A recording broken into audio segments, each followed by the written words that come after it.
All right, it's a brand new day, man. It's a brand new day. You know, we took some time on yesterday, or day before yesterday, and we did what I think is an awesome piece. You know, part one of the introduction to the gospel and the game, set the captives free and mend the brokenhearted. Now, we want our audience to understand one thing. What you're getting first and foremost is you're getting an overview of where we're going. We had Brother John on the other day giving us a version of where he came from in the system of things. Spending 24 years in the penitentiary, going at 16 years old. And we wanted young brothers who might be headed that way to see that that ain't the way to go. So we interviewed Brother John in his situation. Right. Now, what we're going to do today is we're going to look at this from another perspective. We got a brother E, Brother Eric. He's a young brother that got it from the mud. He was able to get it because of curiosity. And so now we want to add a new flavor. It's the same old system of slavery, but it's from two different perspectives. See, they got some of us who just curious about the game, and some of us got to go break in the game. That's why it's called the gospel and the game. Set the captives free and to mend the brokenhearted. That came from Jesus' teachings. That came from something the Messiah said, you know, in reference to him coming to restore Israel back to his father, right? Exactly. You know, this ain't nothing new I'm creating. But as I'm thinking today, in fact, you know, my cousin and I had a little production meeting over the phone. And I always say to myself, when there's a vision and idea, and you call a man and he pick up, it means something's supposed to happen.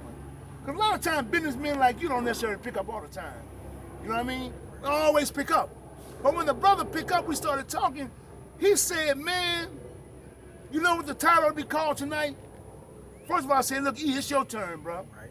He said, man, it ought to be called Overcoming Fear. I said, wait a minute. Let's elaborate on that, overcoming fear. Fear what? And then he broke it down. But I'm going to let him introduce himself in a second. I just want to let you all know that's going to follow us. And I'm going to say this too. It's going to be hard following this level of truth, because they're going to tap into some people's pride. Right. Exactly. Like who the hell they think they are, Right. want to come out and have an answer for what's wrong with me. But it ain't about rescuing you. It's about you being, you know, you need to be rescued. That's why it's called the gospel and the game. Because if you already have what you need, and it may not be for you listening. Because one thing the word say, big brother, the Messiah said, my sheep, they hear my voice. So it might not be for you. I just want to put that in there before we go any further. Okay. But the brother said we overcome in fear. Fear what, Eric? Fear. And he was saying now, fear of the fact that somebody conditioned us to be like this. You know, how you going to be worthy in society when you conditioned to be and think like a slave, right? Exactly. Right? Yeah. So now we have an understanding of what this segment is about. Let me say this before I begin to let my brother speak on why he want to do and be a part of this restoration phase, which means a man that's born free, born from freedom, freedom in the Most High God, making you in his own image. And I always ask the question, man, who jacked you out your God, man? Where your God at? Who jacked you out your God? If you was made in his image and his likeness and he made you with power, who took that from you? Why are you bowing down now? Where your God at? Who jacked you out your God, man? And that's where this thing is going. So one day we got a brother who did a 24-piece in a few different institutions, telling the game from his perspective.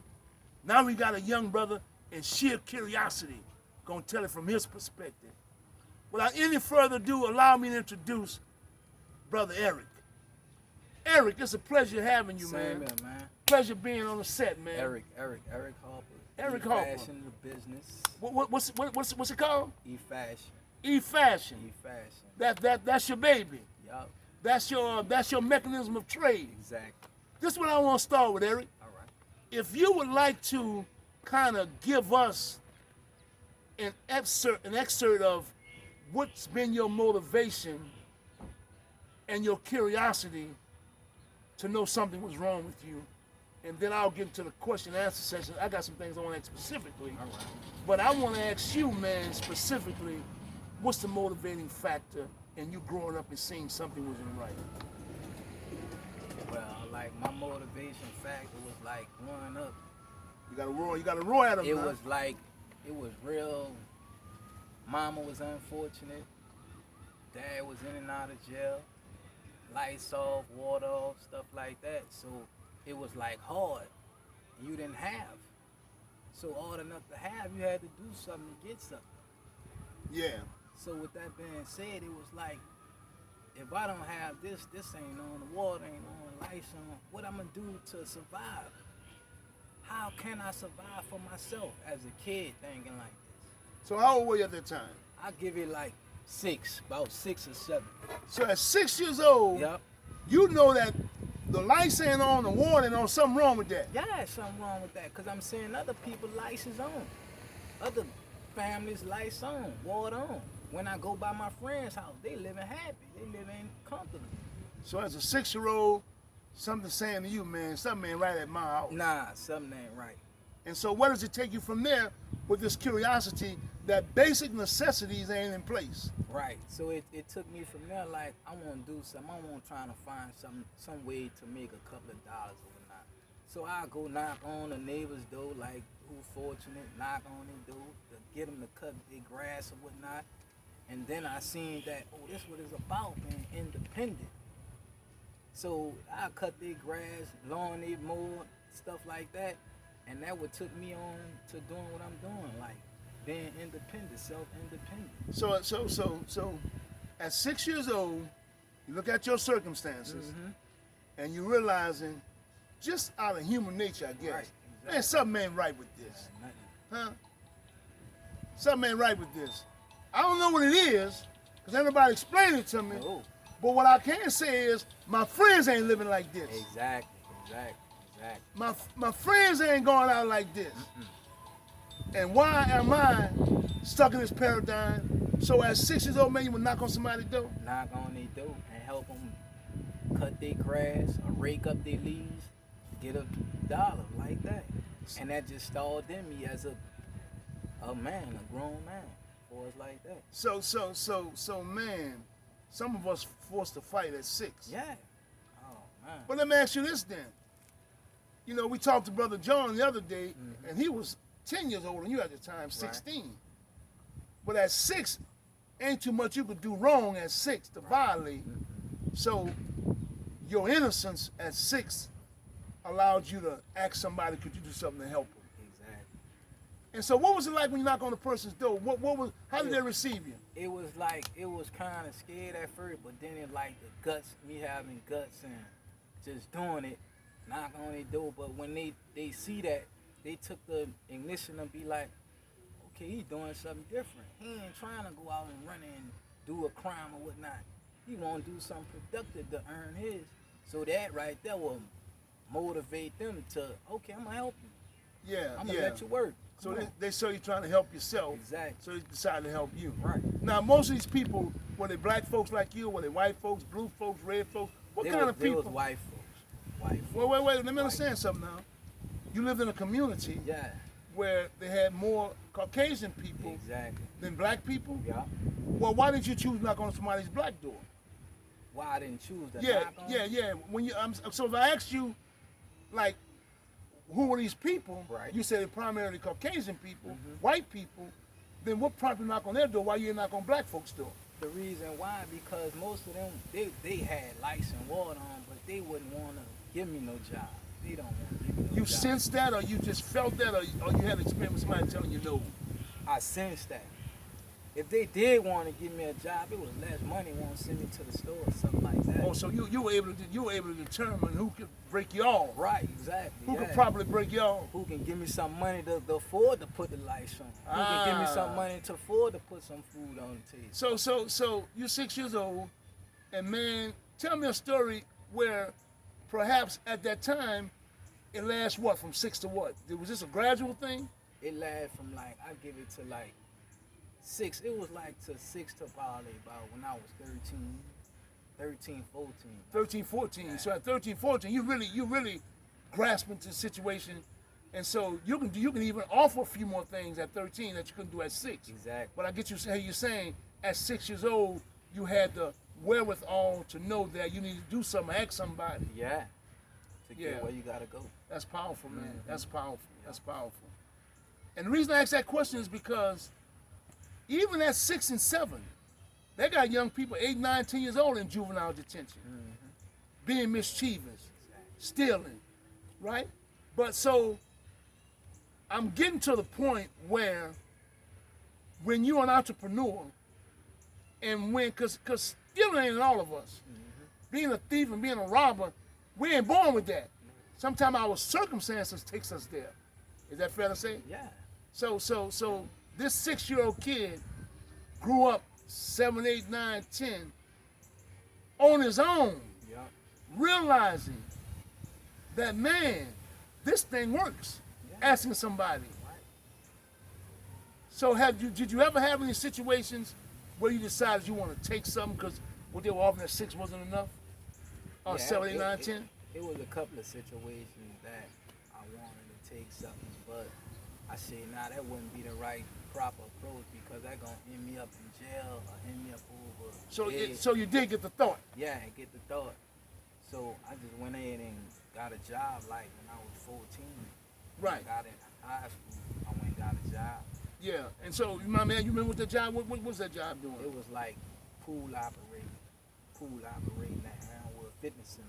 Okay. Yeah, I worked there. But what really hit me like was I had to be independent.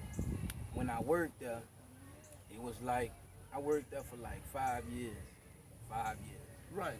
So my brother-in-law, he had an accident to where he was in ICU. So once he was in ICU, I had went to see him, and I went seeing him. So the nurse gave me a slip saying I was covered for the days that I went to see him. So I goes up into the job and go to human resource to tell them what I was doing the days that I would show up. So they told me that the days wasn't excused for me. I'm like, huh? He like, the day's not excused for you. It had to be his brother or his mother to be excused. So in other for words, those the days. person that you were caring after, Right. the company didn't allow you to be an employee and be compensated because of that person. Exactly. It had to be a closer relative. Right. And so what did that do for you? So what it did for me, like, he was like, okay, you're gonna be suspended for these 2 days. I'm like, suspended? And it dawned on me. So my mother had called me and told me that they pulled the plug. And from that day forward, I said I had to be self-independent. I walked off the job, quit, and never looked back since. So a situation where you were working a job, right? And you had to take care of somebody who couldn't take care of themselves. Right. Somebody you cared about, a family member. Exactly. And the employer is going to prosecute you and not understand that you're lending something to somebody who needs it. Exactly. And so what it prompted you to do was to say, is this how you get rewarded for working for somebody? And not only did they not compensate you, they suspended you from the job. Exactly. That's a hell of a situation now. Right. And that allowed you to do what now? It allowed you to understand? It allowed me to understand I needed to do something for myself, independent. And I went independent from that day forward, and I opened up my business. What was one of the first steps in terms of coming from 6 up to teenager, working at a fitness center, experiencing a situation? Where did you conceive your first independent idea from? To believe that you could. Let me ask this before I ask that. When you say you became independent, Right. you became independent in doing what? You had to what? You know, in order to get some money, you gotta sell something. Right, yeah, I started selling things. I started off selling hats. I started selling hats. And I was just doing it like here and there, purses, stuff like that. Here and there. I wasn't really full flash with it. But then I just took it and put it in faith and just went all the way full time with it. I'm gonna take a little step back because what I really want to get to is, see, one time, once somebody condition you to be programmed for them, Right. it's one of the hardest things in the world to do, is to set what you've been conditioned to do aside and do you. Right. See, I don't want it to sound, I want the audience to understand, and I'd like for you to tell them that. What it was like initially, because I got my own story that I'll eventually get to one day, how it happened to me. Right. You know, in my situation of knowing that because I saw something, I wasn't going nowhere. And if I don't start trading or trading something or service or product to get something, I was going to always be in that predicament. Exactly. But what was it like, Eric, for you initially to begin to grasp the concept that you're going to sell something, but how does the courage come about? The courage came from like when I was a kid. I took that same courage that I had as a kid, what started in me. That's how it came about. Me not having, and the water and lights being off, knocking on the people's door. So I built that up as I got older as a teenager. So the motive. I took on that spirit. So in other words, when you're hungry You gotta go get and it. you need to eat, You gotta fear get it. fear is not an option. Right. That's what you're saying? Exactly. But you know why I'm asking that question? Because if somebody conditioned you to be a slave, and they program to you that don't worry about being independent, worry about me taking care of it. That's what the slave master did to the slave. Right.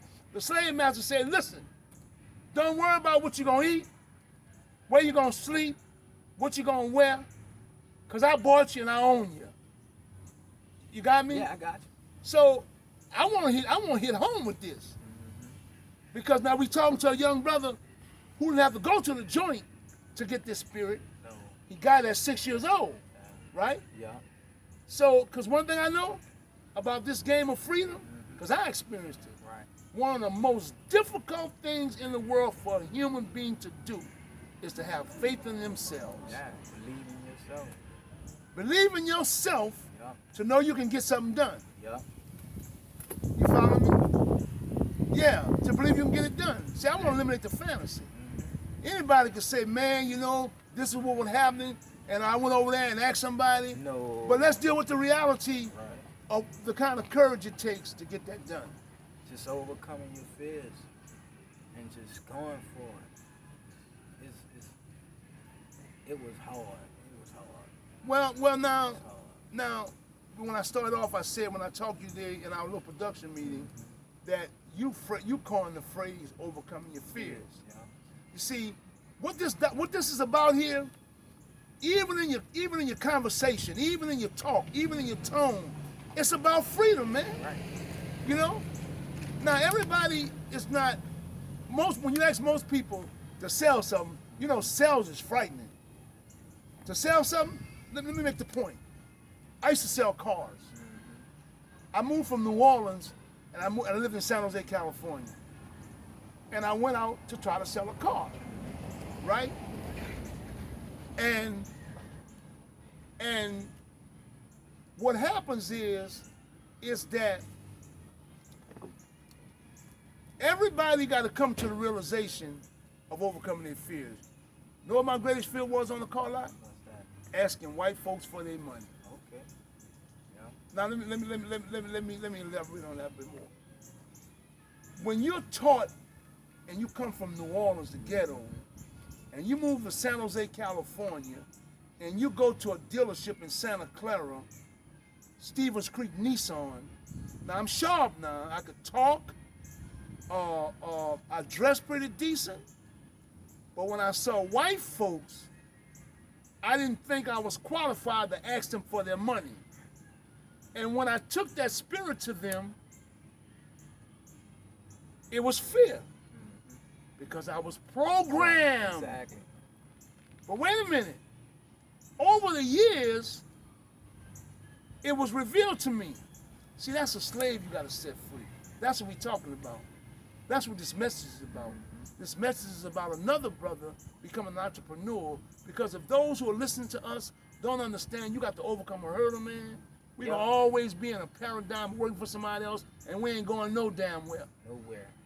And that's why it's important for this phase of the gospel in the game, setting the captives free, to let young people know, we know that's where you're at, because we were there. Right. We were there, man. Exactly.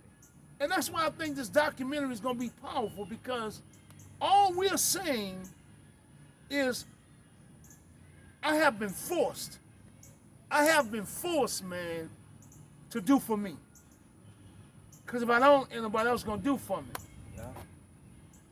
You know, ain't nobody going to do for me, man. Yeah. And that's what this is about. Yeah.